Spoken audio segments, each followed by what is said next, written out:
welcome to Studio Talks. After Hours.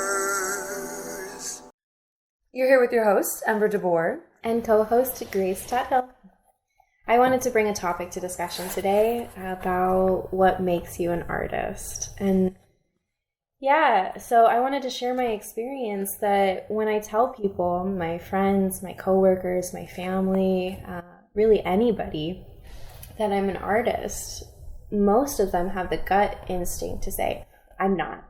An immediate distance from being that. An immediate distance. And I have to question why people have such a knee-jerk reaction to rejecting a part of their identity that they don't have to, Yeah. This classification of somehow I don't check all the boxes that makes me that. Yeah, it's this self-limiting belief that you're not an artist that prevents you from even attempting. And, there's a few things that come to mind right away. And a big part of it is that our culture is really about dominating over others, right? So success is determined by how well you do in your career and how many things you can accomplish. And so there's a competition between everybody else. And I just think that art has such a different approach that it's really not about dominating, but it's about expression. And so if anybody can express emotions, anybody's an artist. A lot of people, I do notice, have that feeling like I can't like something unless I know a lot about it or I'm good at it. Like people even distancing themselves from being like, yeah, I like Star Wars, because they know there's people or have met people that are like, well, if you don't know about it, then how can you really be enjoying, and that's just a simple example of gatekeeping. But this idea that there are people who know more than you about it, and bringing up your love of something when your knowledge doesn't compare somehow puts you in the realm of diminishing it or diminishing your relationship to it, right? Yeah, I like that expression or that term of gatekeeping, because nobody is gatekeeping for being an artist, right? Not in the same way, right? Not I think we can talk, we can agree that there's an academic and institutional art, and in galleries there has been a level of gatekeeping with who's accepted into art history museums and stuff like that. But as far as do you enjoy creating? I don't think there's a lot of gatekeeping on the idea that if you make, you can consider yourself one to be an artist. That's an interesting point too, because I feel like just the question, what makes you an artist, could be summed up in a sentence or in a full-on conversation like what we're trying to do today. Because you mentioned that there is some gatekeeping in gallery settings, and that's at least for both of us, hopefully something that we're trying to be as immersed in as possible, but not for everybody.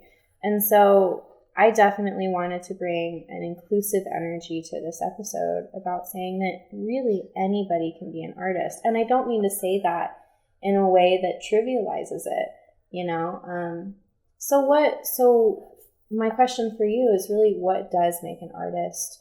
Not a professional artist that is participating in, gallery shows and competitions and residency programs, because that is one kind of artist. Right, but we're talking about the general, the general sense of just what qualifies as that general type of are you an artist? For me, it starts with intention and creation. I'm really big on intention. Anyone who's had a suspended conversation with me about how we operate in our daily lives, intention is huge. And I think that intention with art can be as simple as something personal you made to alleviate internal feelings.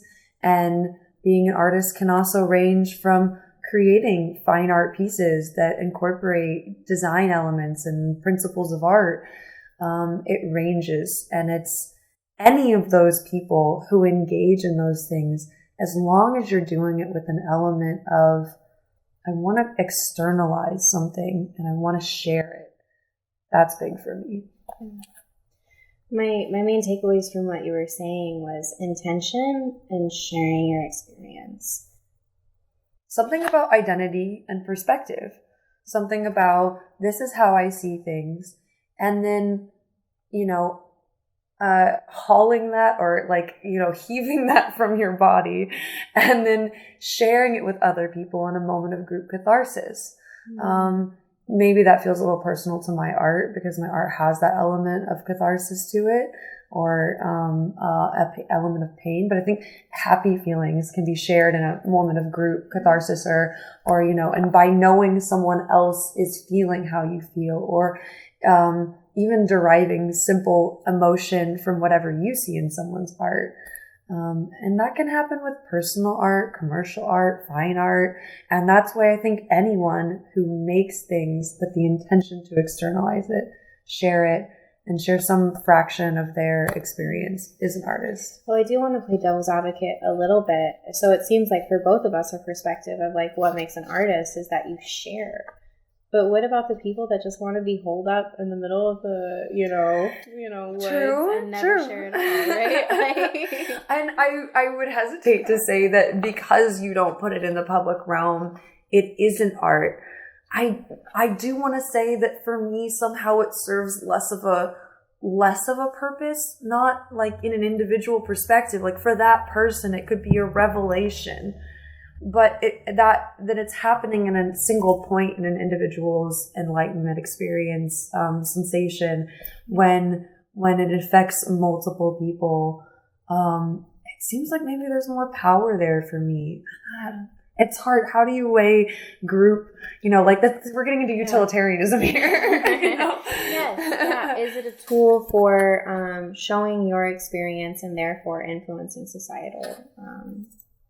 Maybe not so.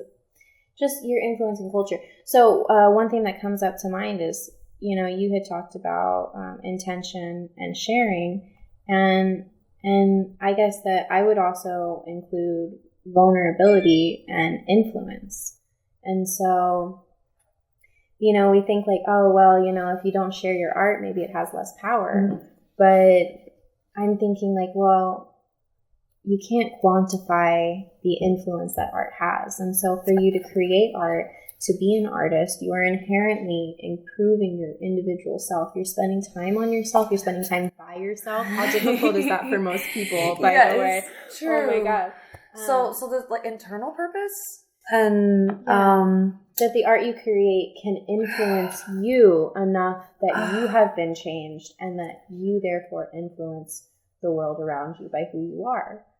Yeah, so something really pivotal that I read when I was in my philosophy of art class at Sac State was explicitly talking about, I think it might have been Heidegger or something, don't quote me, but but the essence of what they were talking about was the act of creation is external creation of other things is inherently an act of self-creation. There is no separating the two. They are uniquely tied by their the simple act. You cannot externalize and make things using your essence, your mind, your body, and then somehow it's almost like Newton's law of like reaction. Like how can you create something without inherently having it create you? Does that make sense? I know that's kind of like a twisted way to look at it. No, it doesn't. I have shared this with you before, but there's a potter's expression of you do something 10,000 times and you learn more about yourself than you do about the process, right? So one thing that I love... Bold. I know. Well, one thing that I love particularly about my medium, and I know that I am biased, you've shared with me before, but I love ceramics. And so clay, I feel like is a wonderful medium that really reflects everything. It reflects your energy and your attitude towards the clay. And it shows a perfect visual narration of everything.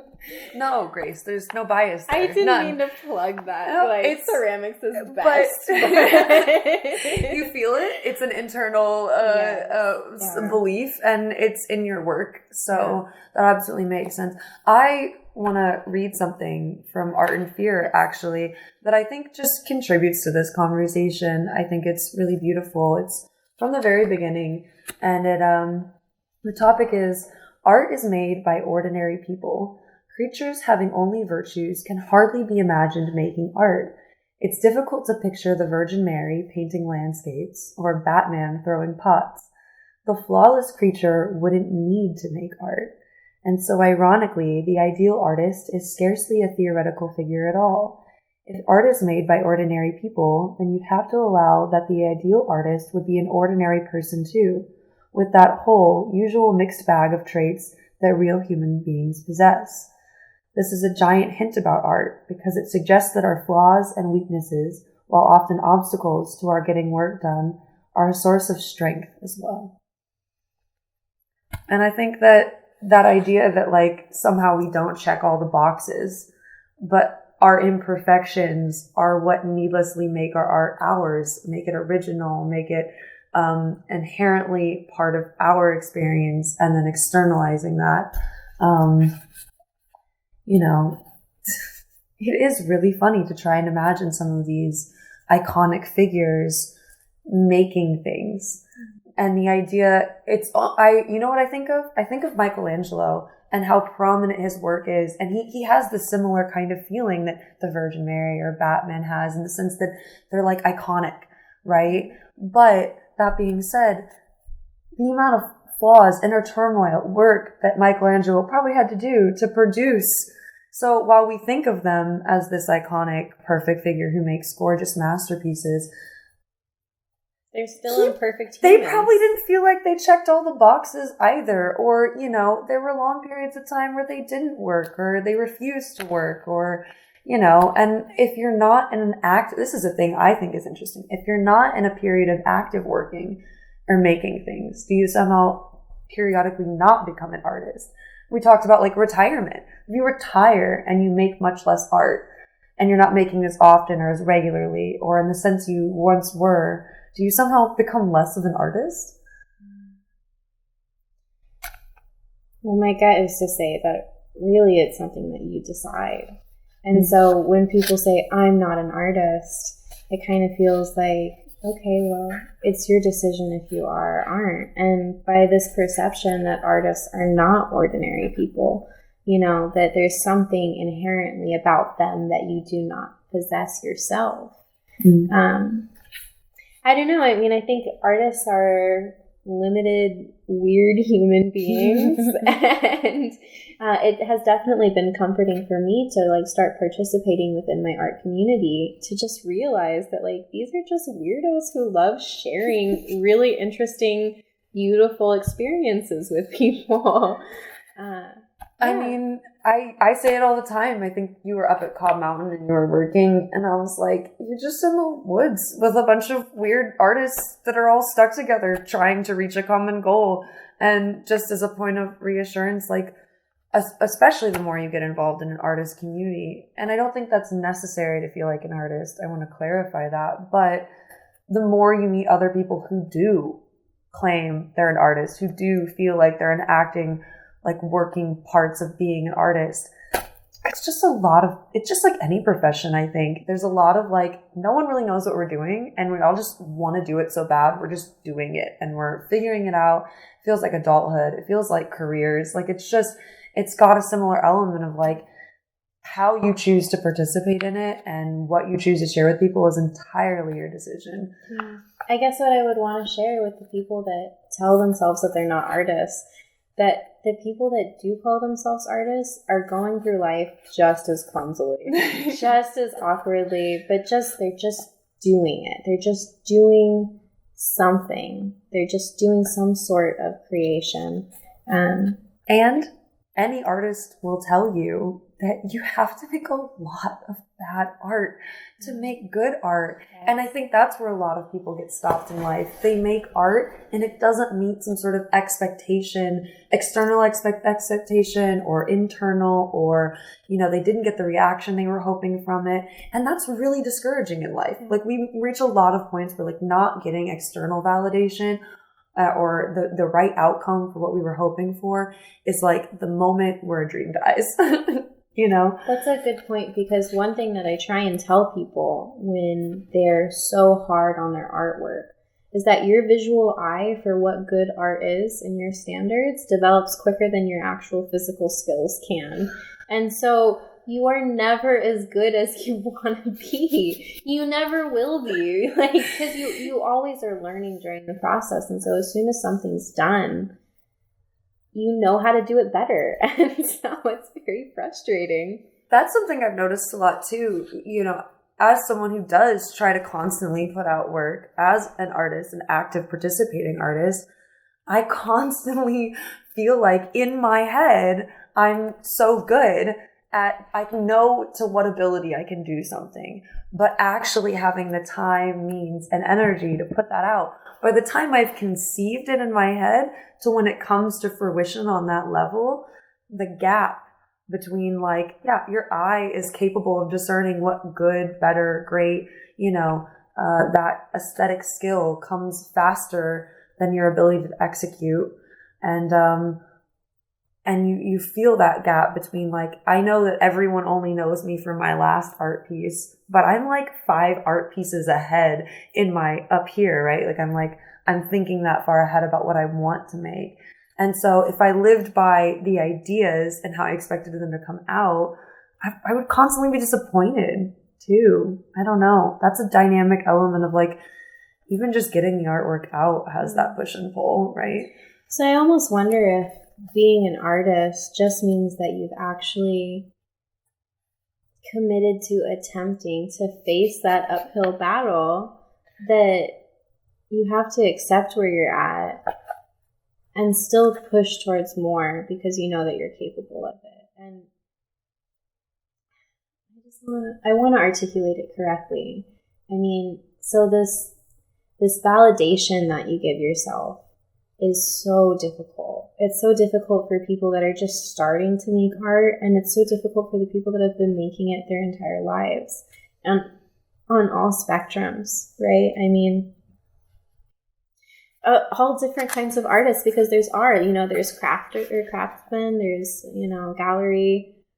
It applies to a lot of people. And yeah, there does seem to be an element of committing to attempt to try over and over. And I almost just wanted to say attempting to fail until you fail right, until you fail and succeed by accident. A lot of artists have happy accidents and small moments. You know, a teacher of mine, Andrew Connolly, once told me, and very recently told me, that walking your dog is also a part of the art too, because I'm one of those people that gets very caught up in the ideas and the process and actually experiencing and paying attention and internalizing your external world first. How can you externalize how you feel if you're not intaking? And there's the constant being a medium of your own environment, where you are the flux that intakes and outputs again, seems important. So to be an artist, you also have to be open. Or to live life, really. Yeah. You have to participate within life. Take in and then, you know, input and then output your experience from that. I'm sorry, did you just say that making the art was choosing life? Oh, call me out like that. My goodness. Yes, making artwork is choosing life. But I don't know. For me, I make artwork and I will spend, 6,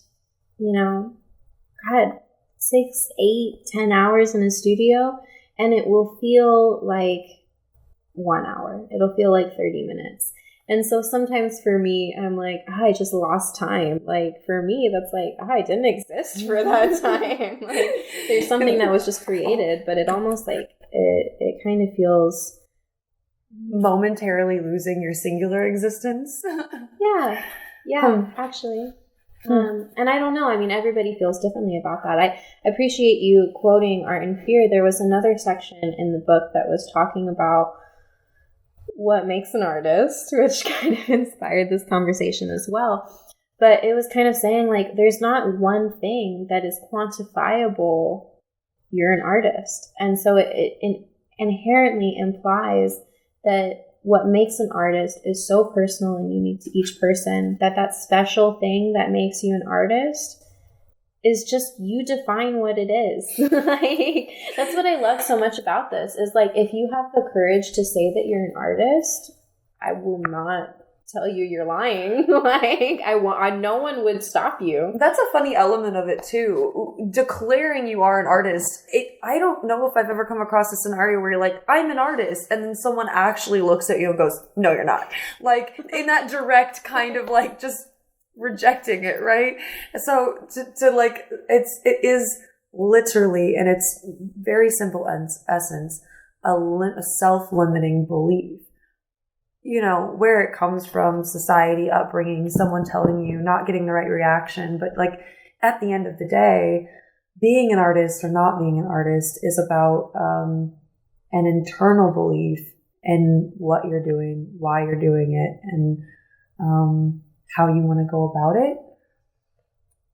I think that's important too. I don't know why I just want to share this, but I had a classmate of mine who was working in the studio just as much as me, who was just finishing up his degree, making pots every single day. And he told me straight out, I'm not an artist. And I'm like, what are you? Could you define that further? You're graduating with an art degree. You spend at least 40 hours a week doing artwork, just full time. Why won't you give yourself that? You know, what does it hurt? I don't. That's funny. We were talking earlier about how I have always, at my core, like, believed that I'm an artist. So like this idea, I've never actually firsthand experienced not feeling like an artist. However, I'm not immune to the imposter syndrome of certain kinds of art. I always felt imposter syndrome with being a painter.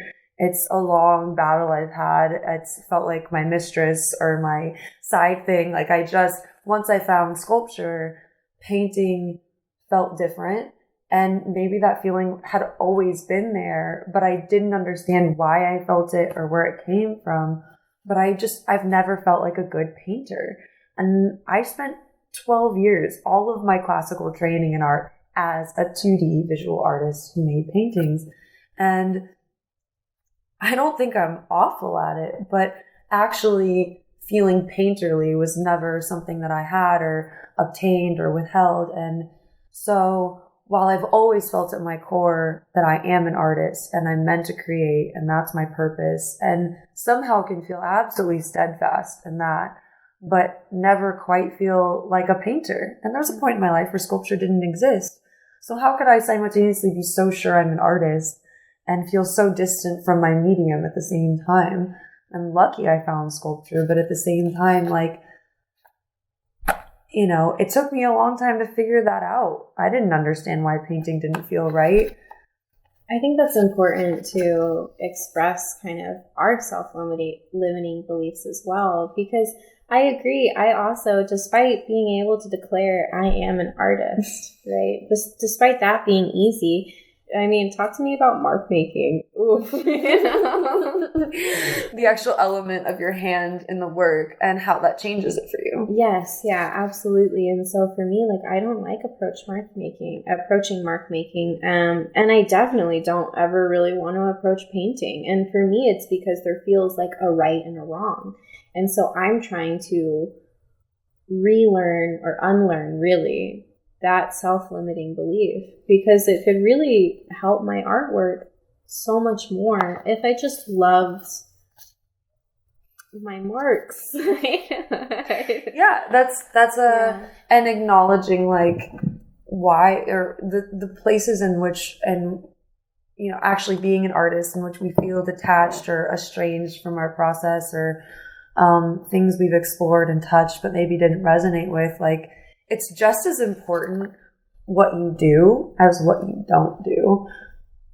And I heard that recently, and I think that applies here. The idea that you feel distant from mark making, and but so in tune and so in love and enthralled with the clay itself and how it's beautiful, and that's where the beauty is held. There's nothing wrong with that, but simultaneously not being able to acknowledge it would, create a large sense of dissonance with like what you're trying to do. I don't think having self-limiting beliefs is entirely bad, but not acknowledging them, completely avoiding that you even have them, not being able to like, okay, so like, why do I have it? Is it rational? Does it come from a place of fear? And if it's just fear of creating things, it was kind of silly, like there's so many good things to be created. I would have never guessed that I would have been good at sculpture. Would have never believed I loved it. I stumbled upon that like crazy. It blew my mind. It blew my mind because I just felt like I had found my purpose, which was art. And then I found my next purpose, which was sculpture. But painting, I still love painting, So I suppose imposter syndrome is something dynamic. It's, imposter syndrome is at the core of a lot of these things where I feel separate from why I'm doing something and how it will be received. I think how it will be received is really important. And for me, that's where all my self-limiting doubts come in, is like, if I'm going to do something, I want to do it really well. And I want to do it to the best of my ability. And I feel like if I feel like I can't, there's something that stops me. And it's something to overcome. Yeah. But I think that might be really universal. Well, that makes me think about why it is so important that we overcome these self-limiting beliefs that we are not artists or that we're doing something inherently wrong just by doing, right? There's no expectations with art. No one's going to come down and, throw down your work, right? So why is it so important that we do this hard work of validating our experiences, encouraging ourselves to create, and taking the effort to share what we create with the ones that we love? Well, my illogical and emotional reaction is it feels good. It feels good. I have been working on vulnerability, and while it's immensely difficult for me in some aspects of my life, opening yourself up to being honest about who you are and your genuine experiences, and when you do share it and receive love and acceptance and kindness and shared experience, catharsis, other people see me. I feel seen and I feel understood because other people have experienced, have been through, can empathize, and I'm not alone. And something about qualifying for being an artist, for me, lies in recognizing your own humanity and appreciating that you're human in a very grounded way, a simple, in essence way. I've talked before about how sometimes creating art and putting my voice out there feels egotistical. And while I'm not doing it with any sort of egotistical endeavor in mind, it has always felt like exuding my voice loudly and taking up space that maybe I wasn't taught to take up. And I don't actually think it's that egotistical. I think it's an inherent me pushing myself from the thing, being like, because I do genuinely think that people making personal art, people making art for themselves, people making art for galleries, people making art for critique, for craft, for internal satisfaction, all of that is beneficial to adding to the collective voice of our experiences, what goes on in the world, your slice of reality. And I think that's so important. So while sometimes it feels like, why is my voice so loud? In other moments, I'm exactly like, everyone should feel empowered, enlightened, and allowed to take their experience and externalize it and it fall on open ears. Yeah, I think that's beautiful. If you enjoyed listening today, please rate us on iTunes, Find us on Spotify, subscribe to our YouTube channel, and follow us on Instagram at Studio Talks After Hours. Thanks for listening.